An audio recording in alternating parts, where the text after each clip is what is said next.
ব্রিজটা তো কালকে রাত্রে খুব বেশি বৃষ্টি দিছে, তুফান দিছে কালকে। আমরা নর্মালি আমরা গাঁৱৰ মানুষে কইন 12 13 তো এটার লাগে কালকে খুব বেশি জোর তুফান দিছে।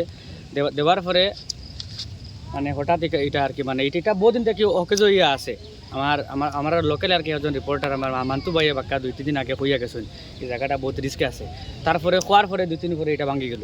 কিন্তু একটা মানুষ এখান থেকে কেন যাওয়াত আসলো যাইতে সময় এখান থেকে মানে মানে এটা তো মানে একমাত্র থেকে মানে হায়াত টাকায় বাঁচিছে আর মানুষটা মারা গেল এখানে নদীর মাঝে পড়ছে কালকে ওটাও আর কি। আর আমি মানে আমিও লোকাল এখানের মানুষ, আমার ঘর বাঙ্গার।